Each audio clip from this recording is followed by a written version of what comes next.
And welcome back to my YouTube channel. तो आज की वीडियो में हम लोग पढ़ेंगे what is the concept of economic development, narrow approach to broader approach of the development. ठीक है, तो डेवलप इकोनॉमिस्ट जो हैं उन्होंने दो मेन अप्रोचेस पाए हैं कंसेप्ट ऑफ इकोनॉमिक डेवलपमेंट के लिए समझाने के लिए। पहला जो है ट्रेडिशनल अप्रोच, जो कि डिफाइन करता है स्ट्रिक्टली इन इकोनॉमिक टर्म्स में, ठीक है, कि अगर जीएनपी हमारी राइज हो रही है 5 से 7%, तो हम जो हैं डेवलप्ड हैं। ठीक है, और इसके अलावा लेकिन जो है and a sustained annual increase in GNP with such changes in structure of production और एम्प्लॉयमेंट भी चेंज हो रहा है। ठीक है, शेयर ऑफ एग्रीकल्चर डिक्लाइन हो रहा है, वेयर शेयर ऑफ मैन्युफैक्चरिंग और टर्शरी सेक्टर इंक्रीज हो रहा है। ठीक है, तो ये जो poverty elimination, reduction in economic inequalities, ये सिर्फ रेफरेंस में दिए गए हैं, इनका इतना ज़्यादा मतलब नहीं गया है। ठीक है, मीन्स ओवरऑल नेशनल इनकम आपकी ग्रो हो रही है तो वो जो है ट्रिकल डाउन कर जाएगी अंदर के लोगों तक, ऐसा कहा गया है फर्स्ट व्यू में यानी ट्रेडिशनल व्यू में। तो मेन यहाँ पर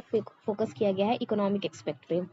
लेकिन new welfare economic oriented view आया, जिसमें जैकब वाइनर जो थे पहले इकोनॉमिस्ट थे, जिन्होंने 1950 में आर्ग्यू किया कि अगर इकोनॉमिक प्रोग्रेस अचीव कर रहा है तो इसका मतलब ये नहीं है कि पॉवर्टी डिमिनिश्ड हो गई। 1970 में ये रियलाइज किया गया कि लगभग 40% जो होता है डेवलपिंग वर्ल्ड पॉपुलेशन जो है वो जीएनपी पर कैपिटा की ग्रोथ में अगर हमारा इंक्रीज होता है तो उससे हमें फायदा नहीं होता है। जैसे इंडिया में हमारी जीडीपी राइज हो रही है लेकिन हमारी पॉवर्टी तो हट नहीं रही है।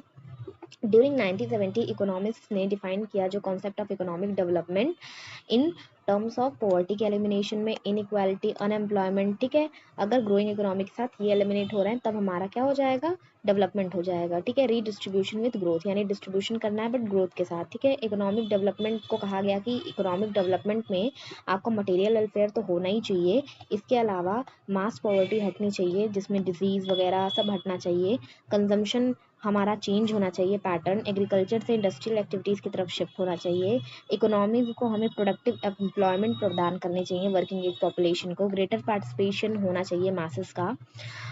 डबल सीड्स के द्वारा कहा गया कि अगर poverty, unemployment and inequality decline कर गई हमारी हाई लेवल से तो बियॉन्ड डाउट ये एक पीरियड है डेवलपमेंट का। लेकिन अगर poverty, unemployment and inequality worse हो रही है तो अगर पर कैपिटा इनकम ग्रो भी कर रही है तो भी it is not a development. ठीक है, इकोनॉमिस्ट ने रिफ्यूज़ कर दिया, उन्होंने कहा इस चीज़ को भी रिफ्यूज़ किया कि आप अनएम्प्लॉयमेंट वगैरह ये भी छोड़ दीजिए, अंडर डेवलपमेंट को माइंड का स्टेट ऑफ माइंड देखना चाहिए। ठीक है, as compare to national distribution, सिर्फ इनकम डिस्ट्रीब्यूशन से नहीं देखना चाहिए। टोडोरो और स्मिथ ने कहा कि डेवलपमेंट को जो है मल्टी डायमेंशनल प्रोसेस देखना चाहिए डेवलपमेंट को। ठीक है, मल्टी डायमेंशनल प्रोसेस का क्या मतलब कि इसमें क्या हो कि प्रोग्रेसिव चेंज हो सोशल, इकोनॉमिक और इंस्टीट्यूशनल स्ट्रक्चर में, पॉपुलर एटीट्यूड्स डेवलप हो, नेशनल इंस्टीट्यूशन डेवलप हो, इकोनॉमिक ग्रोथ तो बढ़े ही, इनइक्वालिटी रिड्यूस हो, पॉवर्टी हटे, सिचुएशन और कंडीशन लाइफ का मॉरली, मटेरियली और मॉरली दोनों तरीके से सही रहे। अब वर्ल्ड डेवलपमेंट रिपोर्ट आई 1991 में, इन्होंने 3 कोर वैल्यूज बताए डेवलपमेंट के लिए। सबसे पहला सस्टेनेंस की मतलब कुछ तो होना चाहिए बेसिक ह्यूमन नीड्स को जो सस्टेन कर सके, जैसे फूड, शेल्टर, हेल्थ, ये तो कॉमन सी बात है। इसके अलावा सेल्फ स्टीम, सेल्फ रिस्पेक्ट भी होनी चाहिए, एक सेंस ऑफ वर्थ होना चाहिए, और फ्रीडम फॉर सर्विट्यूड, स्लेवरी या बॉन्डेज या स्लेवरी से आप हटे होने चाहिए। आपके पास फ्रीडम होना चाहिए, पॉलिटिकल फ्रीडम होना चाहिए, फ्रीडम ऑफ एक्सप्रेशन होना चाहिए, पॉलिटिकली आप पार्टिसिपेट कर पाएं, आपको हर जगह इक्वल अपॉर्चुनिटी मिले। तो वर्ल्ड डेवलपमेंट रिपोर्ट ने 3 हमारे कोर जो है वैल्यूज लाए थे डेवलपमेंट के, सस्टेनेंस, सेल्फ एस्टीम और फ्रीडम फ्रॉम बॉन्डेज।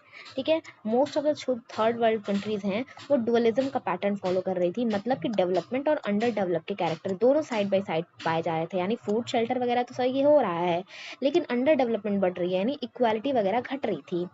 अब अप्रोचेस टू इकोनॉमिक डेवलपमेंट, बहुत सारे अप्रोचेस हैं। ठीक है, सबसे पहला जो है development as a economic fulfilment या फिर मटेरियल वेलबिंग। सबसे पहला अप्रोच था कि डेवलपमेंट का मतलब है कि आपका मटेरियल वेलबिंग फुलफिल हो रहा है। ठीक है, इकोनॉमिक बेटरमेंट आपकी हो रही है। ठीक है, limited to the narrow confines material welfare. ठीक है, ये समथिंग लिमिटेड टू नैरो, यानी ये नैरो अप्रोच था। ठीक है, जिसमें सिर्फ मटेरियल वेलफेयर ही आ रहा था। ठीक है, तो इसलिए ये एसोसिएट हो रहा था growth of real national income पर head of the growth of gross national product या फिर राइज इन पर्सनल इनकम। ठीक है, development and human capital, development and human capital, ये जो ओरिजिन है ह्यूमन कैपिटल थ्योरी की वो ट्रेस की जाती है अर्लियर इकोनॉमिस्ट एडम स्मिथ के द्वारा 1776 में टू द अल्फ्रेड मार्शल 1920। ठीक है। और थियोडर स्लज ने भी 1961 में ह्यूमन इन्वेस्टमेंट पर बहुत ज्यादा जोर दिया गया था। ठीक है, ह्यूमन इन्वेस्टमेंट को रिवॉल्यूशन माना गया था by emphasising role of human capital in the economic growth. जो प्रोडक्टिव कैपेसिटी है ह्यूमन बीइंग की वो लार्ज है than all form of wealth. ठीक है, आप किसी भी वेल्थ में वो करिए, लेकिन आप ह्यूमन में इन्वेस्ट कर दे रहे हैं तो वो लंबे टाइम तक रहेगा। ठीक है, people can increase wider wealth of nation by investing in themselves. हम अपना वेल्थ ऑफ नेशंस और भी ज़्यादा बढ़ा सकते हैं जब हम खुद में इन्वेस्ट करेंगे। और मेजर इन्वेस्टमेंट किस में होनी चाहिए? एजुकेशन और हेल्थ में होनी चाहिए। ठीक है, तो इसको मेनली जो है स्लड्स ने, थियोडर स्लज ने, एडम स्मिथ ने और मार्शल ने कहा था कि आपको ज़्यादा से ज़्यादा ह्यूमन कैपिटल में इन्वेस्ट करना चाहिए, डेवलपमेंट और ह्यूमन कैपिटल में आपको ध्यान देना चाहिए। ठीक है, क्वालिटी ऑफ लाइफ और बेसिक नीड अप्रोच बताया। क्वालिटी ऑफ लाइफ अप्रोच जो है जैकब वाइनर ने 1953 में लाया था, जिन्होंने कहा था कि मटेरियल वेलबिंग की जो वैलिडिटी है उसको क्वेश्चन किया था और आर्ग्यू किया था कि जो increase in real per capita है वो डज नॉट इंश्योर, मतलब वो वेलबिंग इंश्योर नहीं करती है। इकोनॉमिक डेवलपमेंट इंश्योर्ड होता है जब पॉवर्टी को रिड्यूस किया जाता है और जो नंबर ऑफ लोग हैं जो कि सब्सिस्टेंस लेवल से नीचे रह रहे हैं, इलिटरेट, डिजीज्ड हैं, अंडर नरिश्ड हैं, ठीक है, उन और जिनके पास बेसिक नीड नहीं है, जब उसको हम फुलफिल करते हैं तो हमारा जो होता है डेवलपमेंट होता है। ठीक है, तो जो बेसिक नीड अप्रोच है थोड़ा सा और भी ज़्यादा डेवलप किया गया नॉर्मन हिक्स और पाल स्ट्रेटन के द्वारा। उन्होंने 6 बेसिक नीड बताई थी कि food, water, clothing, shelter, housing, education. ये तो 6 बेसिक नीड है। एजुकेशन को इसमें ज़्यादा इंपॉर्टेंट कंसिडर किया गया था। ठीक है, जो ह्यूमन, अब चौथा हमारा जो अप्रोच है human development approach, human capital और बेसिक नीड के अप्रोच के अगेंस्ट ह्यूमन डेवलपमेंट पर्सपेक्टिव जो है एमर्ज्ड हुआ अमर्त्य सेन और महबूल हक के द्वारा। ठीक है, जो अप्रोच है वो डेवलपमेंट थिंकिंग ऑफ 1990 को फॉलो कर रहा था। Human development arose arise in part as a result of growing criticisms to leading development approach. Development approach के क्रिटिसिज्म में ये हमारा हुआ था। ठीक है, ह्यूमन डेवलपमेंट कंसेप्ट जो है ग्लोबल थीम्स को सिस्टमैटिक स्टडी करके हमारा ह्यूमन डेवलपमेंट अप्रोच लाया गया। ठीक है, और इसकी के through global human development report भी पब्लिश होने लगा। ठीक है, मतलब ह्यूमन डेवलपमेंट वही एजुकेशन के थ्रू। ठीक है, human capabilities approach, human capabilities approach जो है अमर्त्य सेन का वर्क है। ठीक है, जिसमें कंसेप्चुअल फाउंडेशन बताया गया है। ह्यूमन डेवलपमेंट अप्रोच को डिफाइन किया गया है एज अ प्रोसेस जिसमें लोगों की चॉइस और ह्यूमन की कैपेबिलिटीज बढ़ जाती हैं। ठीक है, जो कि रेंज ऑफ थिंग्स है जो कि पीपल कैन और मस्ट डू, और फ्रीडम्स भी इसमें इंक्लूड किया गया है जिसके थ्रू वो लॉन्ग और हेल्दी लाइफ जी सके, उनके पास नॉलेज का एक्सेस हो, डिसेंट स्टैंडर्ड ऑफ लिविंग हो। ठीक है, कम्युनिटी में पार्टिसिपेट कर सके, डिसीजन को अफेक्ट कर सके। ह्यूमन डेवलपमेंट को as a process of expanding capabilities, यानी जितना कैपेबिलिटी बढ़ेगी लोगों की उतना डेवलपमेंट होगा। अब हमारा सबसे जो लेटेस्ट अप्रोच है वो सस्टेनेबल डेवलपमेंट अप्रोच है। ठीक है, यानी रिसोर्स ऐसे यूज़ किए जाने चाहिए जिसकी वजह से ह्यूमन नीड्स तो हो ही, प्लस हमारा एनवायरनमेंट भी प्रिजर्व हो, और ये जो है प्रेजेंट में ही नहीं बट जनरेशन हमारे फ्यूचर वाले भी हमारे रिसोर्सेज को अक्वायर कर पाएँ। जो टर्म जो है ये यूज़ किया गया था ब्रटलैंड कमीशन में, which coined most often quoted sustainable development as development meet the need of present without compromising the ability of future. यानी फ्यूचर की जनरेशन को आप कॉम्प्रोमाइज़ न करके अपना प्रेजेंट के नीड को जब वो कर रहे हो तो हमें क्या कहते हैं, इसे सस्टेनेबल डेवलपमेंट अप्रोच कहते हैं। ठीक है, तो हमने इसमें ये क्या देखा कि नैरो टू ब्रॉड अप्रोच में क्या देखा कि सबसे पहले हमने ये चीज़ देखी, सबसे पहले हमने ये चीज़ देखा इसमें कि डेवलप्ड इकोनॉमिक्स ने ट्रेडिशनल व्यू डिफाइन किया था। ठीक है, ट्रेडिशनल व्यू में आपका 5 to 7% अगर आपका बढ़ रहा है या फिर मतलब कोई प्रोडक्ट हमारी इनकम बढ़ रही है तो उसे हम लोग क्या कहते थे कि भाई ग्रोथ हुई है, डेवलपमेंट हुआ है। न्यू वेलफेयर को जैकब वाइनर ने लाया। उन्होंने कहा कि सिर्फ इकोनॉमिक प्रोग्रेस हमारा इंपॉर्टेंट नहीं होता है।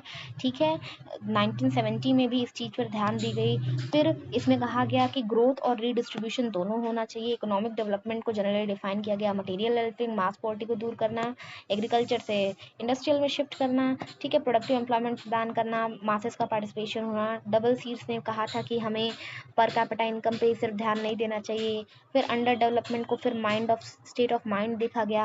ठीक है, टोडारो और स्मिथ ने असर्ट किया कि डेवलपमेंट में हमारा progressive changes, popular attitude, national institution, acceleration of economic growth, यानी economic growth, inequality, production, eradication of poverty. ठीक है, मटेरियल वेलबिंग, ये सब होना चाहिए। वर्ल्ड डेवलपमेंट रिपोर्ट ने 3 कोर, ये इंपॉर्टेंट है, 3 कोर जो हैं वैल्यूज बताए थे डेवलपमेंट के, sustenance life, sustaining self esteem, freedom from servitude यानी हमारा स्लेवरी से। 6 अप्रोचेस हमने पढ़े। पहला development as a fulfilment of material wellbeing, दूसरा डेवलपमेंट एंड ह्यूमन कैपिटल, जिसमें ह्यूमन कैपिटल को इंपॉर्टेंट माना गया, Adam Smith, Alfred Marshall, Theodore Schultz ने लाया था। Quality of life basic need approach, यानी बेसिक नीड में हमारा 6 बेसिक नीड बताया गया, food, water, clothing, shelter, education. Human development approach के थ्रू ही हमारा ग्लोबल ह्यूमन डेवलपमेंट रिपोर्ट तैयार होता है, ठीक है। इसको महबूब उल हक अमर्त्य सेन ने लाया। ह्यूमन कैपेबिलिटी अप्रोच, इसे भी अमर्त्य सेन ने लाया, उन्होंने कहा कि एक्सपेंड करिए कैपेबिलिटी और सस्टेनेबल डेवलपमेंट अप्रोच। तो that's all for it, thank you.